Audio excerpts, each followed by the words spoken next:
Hey everybody, how's it going? Welcome back. Happy Saturday night to episode 60. Yep.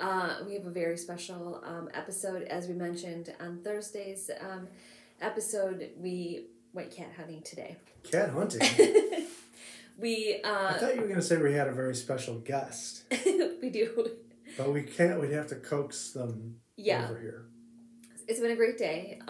So the funny thing about us, and I was thinking about this today, is for our whole marriage, I think we make decisions quickly. Like if we make a decision, like we act on it. It's not something that we do. And if we're going shopping for something, we don't have to go to like 18 million stores, or if we see something, we'll just get it, kind of thing. So less than a week ago, I can buy a suit in half an hour. Right. So less than a week ago, we discussed getting another cat or two, and we got them today. So we posted pictures earlier, so we're super excited, and it's gone amazing so far.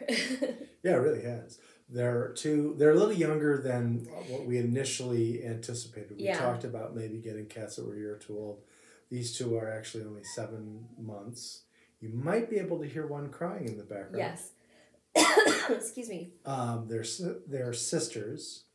They are, if I recall, 7 months and 6 days old today. Yeah, their birthday's June 1st. Right. So I don't know if we have the exact. So it would be 7 days and 7 months and more than 6 days, because it's not the 7th. Right. So 7 days, 7 months and 8 days. So the place that we adopted him from is in our town, and it is the Animal Care League, and what a great place. I mean, it really is. We've never had a bad experience there. The people that work there are so nice and friendly. Obviously, due to COVID, we had to make an appointment first, so you can't just walk in off the street and say, I'd like to see a cat. When we initially filled out the application earlier this week, they had more cats coming in that hadn't even been put on the website yet because they had to be checked by the vet first.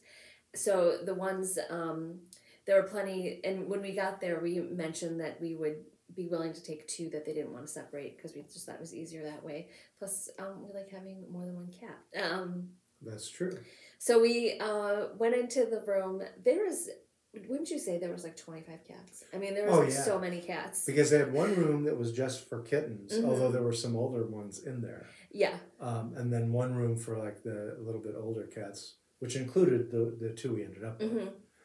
It's kind of like you have to graduate from one of those side rooms into the main room kind of thing, depending on where they are. Initially, we saw 2 that were, we almost got. Yeah, they were really nice. Very affectionate, super nice. They were both black. One was a long-haired cat, but very cute, and with the fluffy tail, and the other one, and they just were climbing all over us, and everything. Yeah. And my immediate thought was like, let's get these. They clearly want us, kind of thing. But then the more we thought about it, we're like, well, let's just go in the other room and just to see what all our options are. There were definitely some that looked like Smokey, so that was kind of sad. Baby Smokies. Well, it was nice, but it made us feel a little sentimental, I guess. Definitely. And so we took our time, talked about who the matches were and how old they were. There was another set of cats that were like really pretty gray and white that were together, and they were like 5 months old, and we were like, that's I think a little too young. I don't think we want to go there. That was a brother and sister. A brother and sister. The ones that we ended up with are sisters. And the funny thing is they came from Texas. So they've gone more places than we have this year and last year.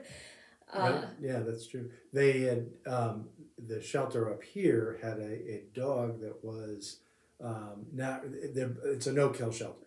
Mm-hmm. And they had a dog that wasn't really good with, well, I guess you'd say not really good with people, but not particularly good with families. So there's a sanctuary in Texas where the dog can go and largely be with other dogs, but be taken care of. And live out his life. And live out his life without, necessarily people having to worry about his behavior so much. So in any event, so the deal was they brought this dog down there so that he could have a good life. And in exchange, they brought some cats back to the shelter here, which is the kind of thing they do. But anyway, two of them were the two that we ended up with. Super lucky that we got them so far. So beforehand, we had mentioned we went to we were going to do, and which we did, we went to the pet store and got like a new bed, got new toys, a new cat scratch thing, all sorts of stuff. I'm looking over because she's making her way towards the basement. Yeah. Uh-oh. Don't go. So when we first brought them home, we took them out of the carrier, of course, and then we didn't keep the names that were given. So the names that they had were Tiff and Melody. So yeah, so we decided to change. We already knew that we were going to change their name. Yeah. Well, there was an old cartoon years ago that didn't last very long. It was called Cat Scratch. And it was on, I think it was on Nickelodeon. And the premise of the show was this wealthy person who had 3 cats passed away and left all, I don't remember if it was a man or a woman, but they left all their money to the 3 cats. And so it was very wealthy. Yeah, so the cats lived in this mansion with a butler, and they had all of it. And the cats were called Mr. Blick, who was voiced by Wayne Knight, the guy who did Newman on Seinfeld. And then Gordon, who had a Scottish accent for no apparent reason. And then Waffle was the third one. And Waffle was a little off. But so we always thought Waffle was a funny name for a cat. Yeah. So we ended up changing their names to Waffle and Gordon. Gordon, I suppose is more of a male name, but, the cats don't care. They don't. And then they don't know what the names mean. Might nickname him Gordo sometimes. Gordo. So yeah, we've changed our names, obviously. So then Waffle immediately went into our living room and went underneath the couch and wouldn't come out. Yeah. So we were like, okay, that's great. And then Gordon came in our little den right now. Family room. Was super affectionate. We all 5 of us sat in a circle basically, and he just came from one person lap. I'm gonna have to get used to that because we've had boy cats for a long time. That's true. And so she just came to each person and would just climb on your lap and then be pet and then go to the next person, the next person, and just kept on doing that over and over again. So it was very sweet. It was really nice. So at least she was a super affectionate. She likes all of us, which is good. Then we couldn't find her. So I was just like, oh my gosh, we've already lost her. There's a lot of places to go in our house. Lost in the sense that she was hiding somewhere in the house. Not lost, lost. Right. But there are a lot of places for them. All the bedroom doors were open, so there's 4 bedrooms. There's a basement. There's furniture. All different things. So we're just like, I can't find her. I was looking in the closets. I looked in the basement hard. I couldn't find her. Spotlight or your flashlight on your phone. Yeah. So for a few hours, we had no clue where she was. So the funny part is we were. We ordered out for dinner, and while we were waiting for dinner, all of a sudden she just came out from beside the couch. So she's basically that room the whole time. Because we saw her once, she came out again, and then she went back in. She just went underneath, and then there's a little pocket for her to stay in, which was funny. And she did climb up on the couch and sit in my lap for a minute. So cute. Didn't stay real for a long time, but it was very nice. And then I came down before here, and I laid down on the couch, and she came up, and then she was sniffing my face, and just sniffing in my ear, and just kneading. So it's very cute. Meanwhile, Waffle, the one who's shyer and was initially hiding under the couch in the living room, came out and decided that she wanted to go upstairs to our daughter's Claire's room and hang out in Claire's closet. Because there's a little shelving unit that's got some clothes on it, so it's soft and everything. So she was in there for a while. Now she's up on Claire's bed with Claire, loving life, getting a lot of attention. So and Claire's beyond excited. Yeah. She's like, this is all I wanted. She said this is the best day of her life. So that's working out pretty well so far. Yeah, pretty well. I can hear Gordon down in the basement crying. Yeah. He's probably like, what is this place? Yeah. Yeah, well, it's dark down there, and it's not a finished basement, although we have our workout space down there, but and a laundry, but a lot of it is empty boxes that are flattened and stuff like that. So, but it's good that she's crying because then we know where she is. That's true, and it does. I do have little carpet pieces where I do my exercise things, so at least there's somewhere if she wanted to sit down or lay down on a carpet. There's a little baby carpet down They there. haven't gone. We bought them a nice big. It's really a dog bed, but it's bigger so that the two cats could. Because we didn't know. We thought we were going to get two, but we didn't know they're going to be bigger or smaller or whatever. So we got a dog bed that would be the size for kind of a small dog, but would be plenty big. And it's really enough. soft and fluffy, but they have not ventured in it yet. And it's right in front of a radiator, so it's going to be nice and warm for them. But yeah, we hope that they sleep in there tonight. That would be great. Yeah. So yeah, it was just a really fun day. I love when you have a plan and then it actually works out. It all comes together. Yeah. And I'm glad we took our time, instead of like immediately like the first set of cats that we saw, we're like, sure, we'll take them, kind of thing. They probably would have worked out lovely. It probably would have been amazing. That's the thing, is there were a lot of choices, and I think so it many made choices. it a little bit difficult.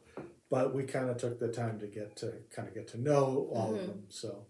And then after a while, when you're in there, they'll let you pet them and things like that. And so when we went up to this pair... Here she comes again. Oh, there she goes. And she's up from the basement. That's good. Now, and she was like, I don't want to go back down there. Now I wonder if she's going looking for her sister. I wish I could pick her up. I don't know if she knows her sister's here. Well, she knows they came together initially. But she may not have figured out that her sister's upstairs. She's coming by you. Hi. Gordon, come here. I hope we can pick her up. Come here. Will you let me pick you up? Yep. I'm sorry. It's okay. Poor kitty. She's like, what are you doing to me? It's alright, buddy. Oh. Sorry. That was our cat. We'll edit that out. As we always say, poor Gordon. Although she's not, now she's totally fine. Yeah. She was just like, I didn't ask to be on TV today, I know. So it's been already an exhausting day. Poor kitty. And I don't think she's gone upstairs yet, so no, that'll be a new venture if she finds out her sister's upstairs. I think that would be amazing. But at least now, like, she's walking around and like sniffing things and getting used to the house and all the different things. When we got two cats from the same shelter back in 2003. She's going upstairs. Yeah, I think she knows because they have a really good sense of smell. But when we got up, someone opened the door upstairs and she ran back down. It's okay. Oh, there she goes. But when we got the two cats that we had gotten from the same shelter back in 2003, we were living in a different house, and there was a small storage area, kind of a closet underneath the stairs that went down to the basement. That house actually had a nice finished basement. Yes. In fact, I had an office down there for some time. But in any event, those two cats, they were brothers, they hid for the first 2 weeks. Mm-hmm. We couldn't get them to come out from under that storage space. Yeah. I would go down there every night and fish them out and bring them upstairs and try to get them to sit on the couch with us. And then, or bring them to food or whatever. Bring them to food. And they did. I mean, they ate and they drank water and they used the litter box, but we almost never saw them do it. It would be overnight when they would do that sort of thing. Oh, she's going to venture downstairs again. Anyway, so and we did it for, it was a good 2 weeks every single night, bringing them upstairs. And they would sit for a minute or 30 seconds or whatever, right, and then bolt back downstairs and hide again. But eventually, after a couple of weeks, they started to get acclimated, and so we're certainly making a little better progress with these two. Yeah, on day one. Yeah. So our strategy, so to speak, is just to give them their space, and they'll figure it out. That's what David said. He's like, don't worry about it because she'll come out when she's ready, and sure enough, she did. So I was happy to see her because I was like trying to picture. I was even Googling after like 2 hours. I was like, where would a cat hide if you had a cat, And then I happened on a thread of a conversation from a couple years ago where a lady got a cat. She had like a 900 square foot apartment. She's like, I've lost my cat in my apartment. I cannot find it anywhere. I've looked for 4 hours. And all these people kept on like giving her suggestions. Don't worry, the cat will come out. Open wet food, all this stuff. Yeah, that has a stronger aroma. It could be underneath, she's like, I've looked underneath all my furniture. And they're like, they could, poke a hole in like the upholstery underneath there and then climb up in there. We've had that happen. And turns out it was in a cabinet in her kitchen that, you know, just kind of had a soft close kind of thing. But they're like, cats can actually paw open a cabinet, and it got in there, and it was just sleeping in there. So she was just like, oh my gosh. But it was like 16 hours. But I had to read the whole thing because it was just like almost like a mystery. Like, did you ever find your cat? What happened to her? You know? The very first cat I had 33, going on 34 years ago, was a tiny little cat, but she would get all the way up on top of the refrigerator. The same thing is, at first we had no idea. I think there was like a basket on top of the refrigerator, something like that, and then she got behind it. There was a cabinet over it, but there was space between the top of the... I know, I can picture exactly. Yeah, and she got in there and would hide. And it took a while to figure it out. But then, you know, from that point on, we always knew... That cat also would climb in your... If there was like a basket of like a hamper with dirty laundry or something like that, and he didn't have a lid on it, she would just sleep in there all day long. That's so funny. Yeah. Another place I saw that cats like to hide is a bathtub. So I looked in ours and she wasn't there. And that cat, my first cat, was absolutely not afraid of water. One time she climbed in the kitchen sink, and I thought, oh, well, I'll turn the water on just to trickle because she won't like water, and that'll, you know, maybe discourage her. She sat in the kitchen sink as the water, I mean, I didn't plug it up, so the water wasn't filling up. Mm-hmm. But she sat in the kitchen sink playing with the stream of water as it came out of the faucet, and was totally unfazed. She was getting all wet, totally unfazed by it. That's so funny. That was the cat that was named after Sparky Anderson, the manager of the Detroit Tigers. Go there figure. You go. Yeah. Now she's found the top of the radiator and like other couches or chairs in their living room. Yeah. She'll have fun exploring, I'm sure. But I kind of think it's going to be so fun just to be able, since we're both working from home. Obviously, David's always worked from home, but well, not always. Yeah, not always. But with this current job, yes. That it'll have a distraction, and I don't know if you've seen this cat hack of taking a sweatshirt that has a hoodie and turning it inside out so the hood is in front of you, and then you set your cat in there, and so you could be working, and then your cat could be like right here. So I'm definitely gonna try that with one of them. They're kind of small. I mean, they are small. So they're smaller than we thought. And we don't know how big they'll end up. I mean, they're 7 months, so they're not really full grown yet. But I have a hunch they're not going to be giant cats. And it actually says in here that they are calm, possibly dog savvy. We don't have a dog yet. We don't have a dog. They had dogs at the shelter. We could have tried it out. Yeah. Kid compatibility, respectful, all ages. Ideal living situation, a cat savvy home, looking for a pair of southern cuties. They don't have accents, though, so far as we can tell. Will they eat gumbo? Maybe. But it was nice because we actually met the woman who actually drove to Texas to bring them back. That's and everything. Right. So, and we promised that we would send pictures occasionally, just to update them and how they're doing. Because you do get attached. The other one that we had seen, there were 2 black cats. One of the managers of the animal care league had taken care of them since they were infants. Fostered them, yeah. So she was like, just make sure, you know, you're comfortable with these people, that they're in a nice, you know, they'll be safe and, you know, taken care of. Since we we did not get that set, but I'm happy with what we picked. So Absolutely. They're amazing. Yeah, they're really good. And I think I maybe took like 50 pictures already today. Sure. So we're going to be sharing lots of pictures, obviously, here and there, and just sharing our life with them and with you.